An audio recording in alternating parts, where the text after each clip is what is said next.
Hello. आज हम लोग शुरू करेंगे 11th बायो का सबसे फर्स्ट चैप्टर। उसका जो टाइटल है, जो चैप्टर का नेम है, वो है द लिविंग वर्ड्स। आज हम इसी को कवर करेंगे। इसमें कुछ कुछ शुरुआत। सबसे पहले देखते हैं कि what is what is living के लिए यहाँ एनसीईआरटी में बहुत सारा कैरेक्टरिस्टिक डील किया गया है। इसमें बहुत सारे कैरेक्टरिस्टिक डील किए गए हैं, जिसमें सबसे पहले देखेंगे कि कुछ कौन कौन से दिए गए हैं। ग्रोथ, जिसको हम मास एंड साइज इंक्रीजमेंट के रूप में देखते हैं, इसको ग्रोथ बोले। फिर आया रिप्रोडक्शन।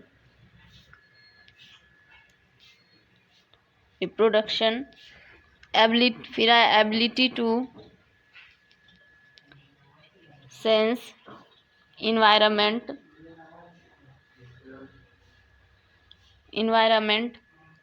फिर आया मेटाबॉलिज्म। फिर आया सेल्फ रिप्लिकेशन।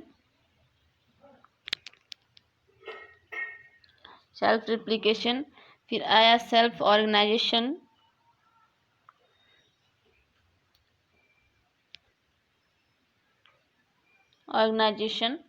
फिर हम इसमें देखेंगे एक एक करके कि कौन कौन सा सबसे ऐसे ऐसे कैरेक्टरिस्टिक को छांटेंगे जिसका कोई भी एक्सेप्शन ना हो। और बहुत सारे इसमें दिए गए, सब लिविंग के हैं, लेकिन कुछ कुछ सब में एक्सेप्शन है, एक दो को छोड़ के सब में एक्सेप्शन है, वही देखेंगे। ग्रोथ देखते हैं। ग्रोथ में बोला है कि जैसे ग्रोथ में एक्सेप्शन होते हैं।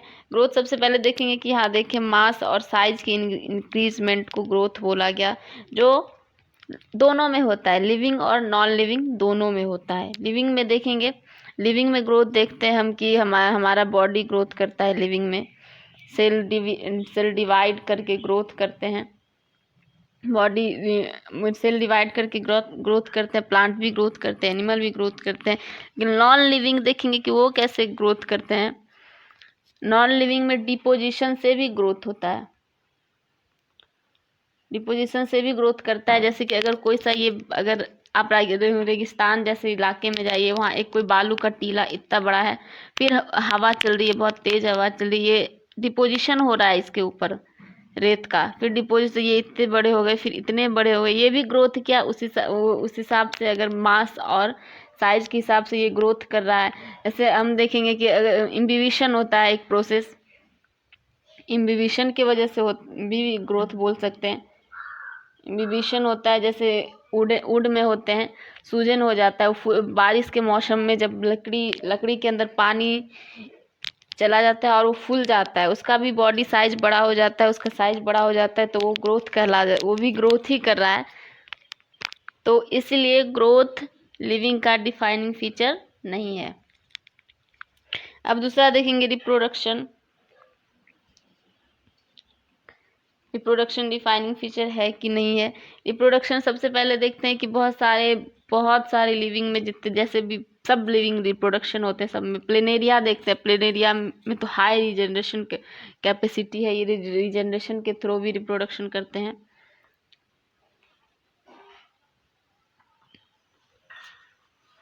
रिजेनरेशन के थ्रू भी रिप्रोडक्शन करते हैं एंड ट्रांसवर्स बाइंडरी फिजन के थ्रू भी।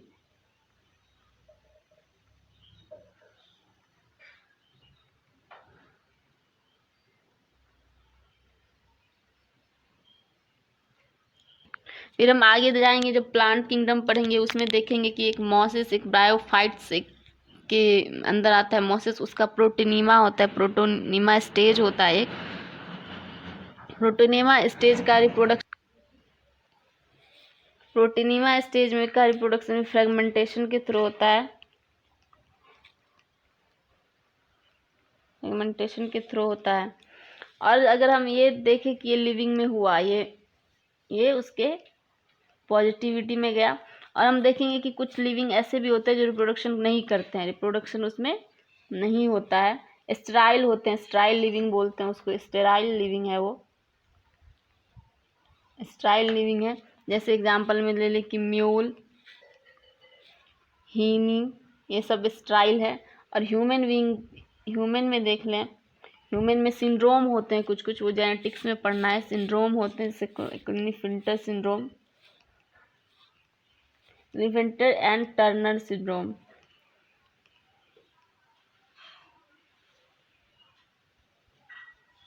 ये दोनों स्टाइल है, स्टाइल ह्यूमन है ये नॉन डिजंक्शन की वजह से आता है। तो इसलिए भी रिप्रोडक्शन, जबकि ये भी लिविंग है, ये स्टाइल ह्यूमन है, ये स्टाइल लिविंग है सारे, लेकिन तब फिर भी ये इसलिए रिप्रोडक्शन भी इसका डिफाइनिंग फीचर नहीं है लिविंग का। अब देखते हैं मेटाबॉलिज्म। देखिए मेटाबॉलिज्म क्या है, कोई एनी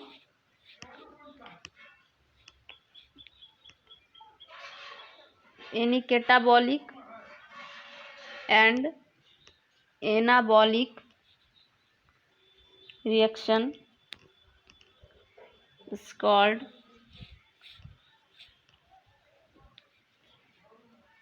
मेटाबॉलिज्म। आप इसको देखते हैं कि ये हमारे बॉडी के अंदर भी होता है और ये हमारे बॉडी के बाहर भी होता है, मतलब इन विट्रो भी होता है और इन वीवो भी होता है। इन वीवो मतलब इनसाइड बॉडी, इन विट्रो मतलब आउटसाइड बॉडी।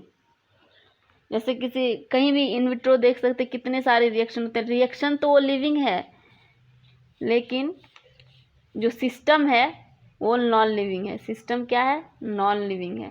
तो इसलिए ये भी डिफाइनिंग फीचर नहीं है लिविंग का। ये इन बॉडी के अंदर भी होता है, बॉडी के बाहर भी होता है। जैसे हम आप एक ग्लास में, एक पानी में कोई भी केमिकल मिलाते हैं तो वहाँ भी रिएक्शन शुरू हो जाते हैं, तो वो डिफाइनिंग फीचर ये भी नहीं है। अब देखते हैं कॉन्शसनेस।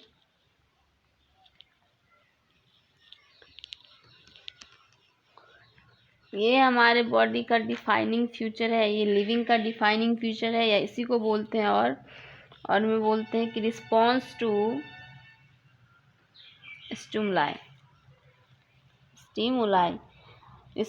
मतलब रिस्पॉन्स टू इन्वायरमेंट।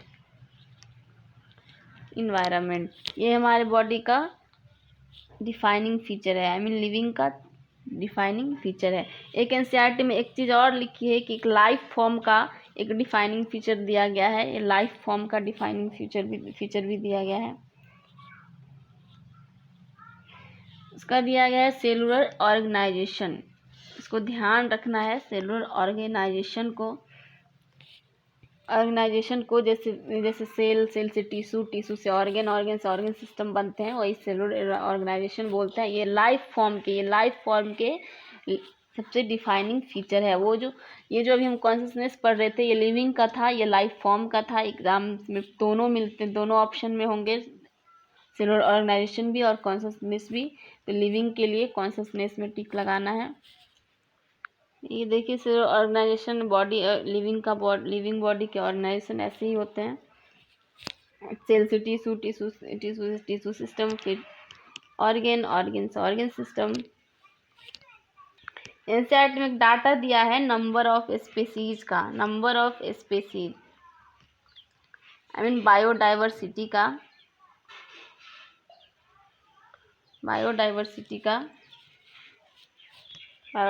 का इसका डाटा है 1.7 to 1.8 मिलियन। और ये कॉन्ट्राडिक्ट करेगा जाके बायोडाइवर्सिटी चैप्टर जो 12th में है, वहाँ पे 7 मिलियन दिया हुआ है। तो वो 7 मिलियन दिया हुआ है, यहाँ पे 1.7 to 1.8 दिया है, वहाँ पे 7 मिलियन दिया गया है।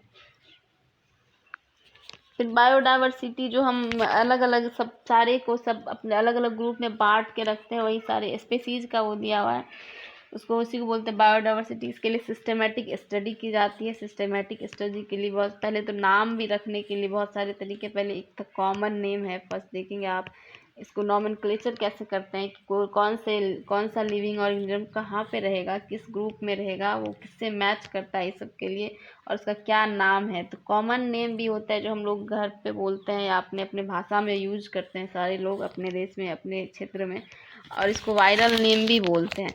तो ये कॉमन नेम होता है। फिर एक बाइनोमियल नॉमेनक्लेचर भी है,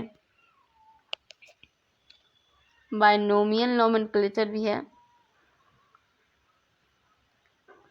जो जो दिया था कार्लस लिनियस ने।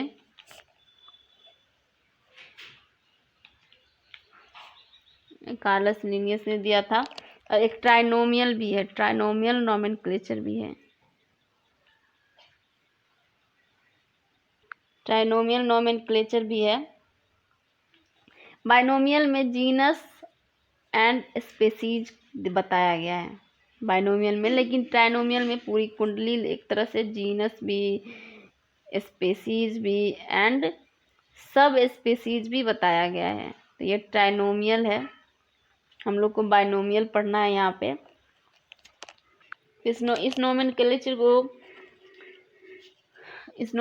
के लिए 3 कोड वगैरह पढ़ना है, कौंसिल जिसको बोलते हैं। यहाँ पे देखिए एनसीईआरटी में 2 दिया हुआ है। एक दिया हुआ है NCBN international code for botanical nomenclature, ICZN international code for zoological nomenclature और ICVN international code for viral nomenclature.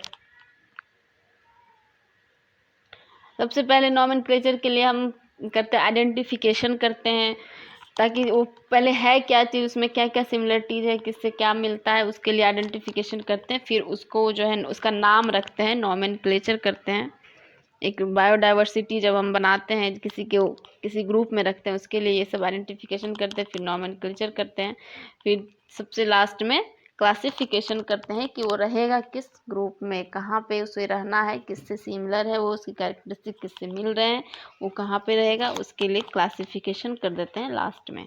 फिर बायोडाइवर्सिटी के हम सब कुछ को तय करते हैं, स्पेसीज वगैरह, जीनस वगैरह, कि कौन किस स्पेसीज में है, कौन से किस जीनस में गया।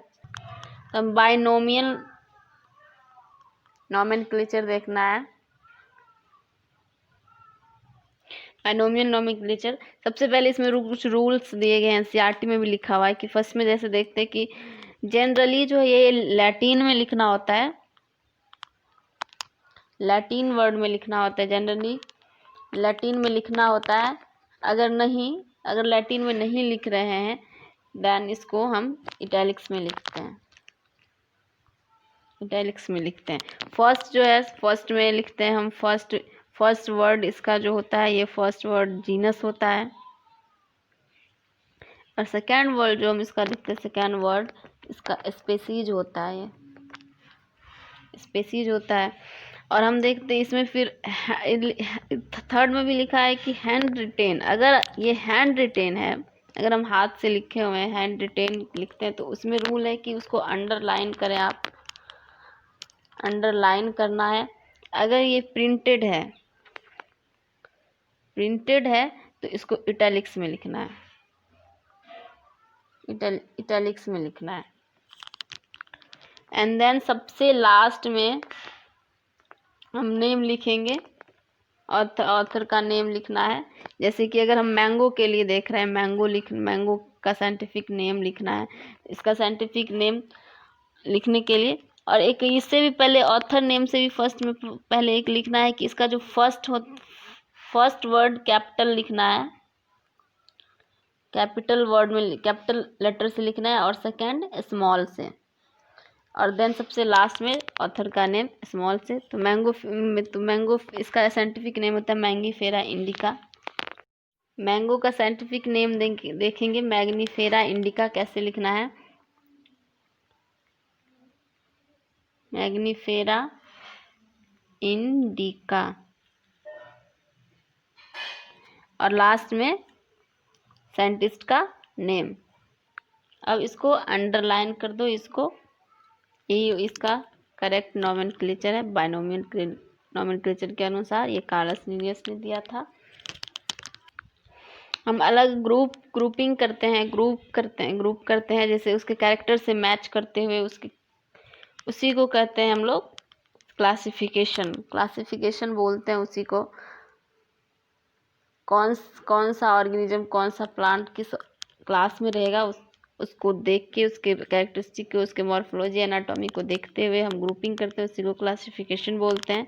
इसके लिए एक हम एक वर्ड लाते हैं टेक्सा, इसके क्लासिफिकेशन में आता है, वो एक वर्ड है, टर्म है ये। टेक्सा मतलब रैंकिंग करना, मतलब कि कौन सा किसका, हर रैंकिंग ही टेक्सा है, वो एक अलग एक टेक्सा है। अगर कोई जीनस स्पीसीज, वो एक एक टेक्सा है ये।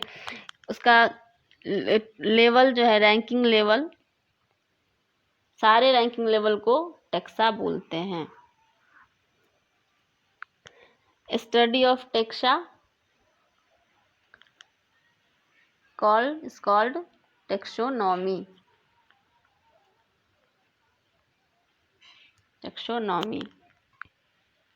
ब्रांच ऑफ बायो को जो डील करता है, ब्रांच ऑफ बायोलॉजी को जो डील करता है उसे कहते हैं सिस्टमैटिक।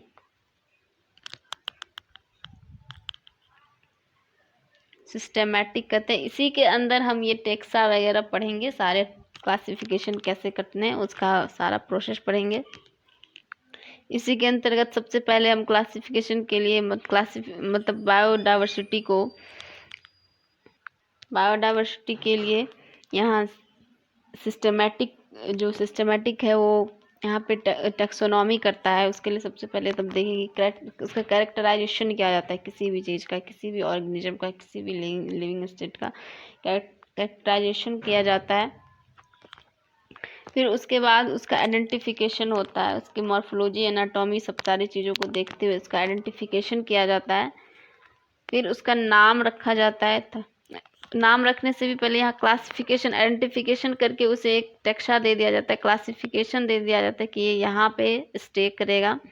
और फिर लास्ट में उसका नाम रख देते हैं कि इसको कहना क्या है, क्या कहते हैं, इसे क्या कहा जाता है। अभी जो हम क्लासिफिकेशन पढ़ रहे हैं वो फेलोजेनेटिक है ये, मतलब कि फेलोजेनेटिक क्लासिफिकेशन है, जिस मतलब कि इसका जो मेन वो कैरेक्टरिस्टिक है, इवोल्यूशनरी रिलेशनशिप पे डाला गया है, उसके अकॉर्डिंग ही इसके क्लासिफिकेशन किए गए हैं। इवोल्यूशनरी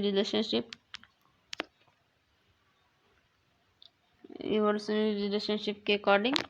और एक बुक है, एक बुक बहुत इम्पोर्टेंट है जिसका नाम हम आपको यहाँ पे देखते हैं कि देखते हैं, एक सिस्टेमा नेचुरे। ये बुक भी लिखा था किसने, ये कार्लस लीनियस का बुक है, कार्लस लीनियस का बुक है ये, उसके बुक का नाम है। ये हमेशा बहुत क्वेश्चन बनते हैं इससे, इस बुक का नाम पूछा जाता है। अब हम आगे का जो जितना भी है आगे हम नेक्स्ट वीडियो में पढ़ेंगे इसके। और थैंक यू सबको, और हमारे नेक्स्ट वीडियो का वेट कीजिए।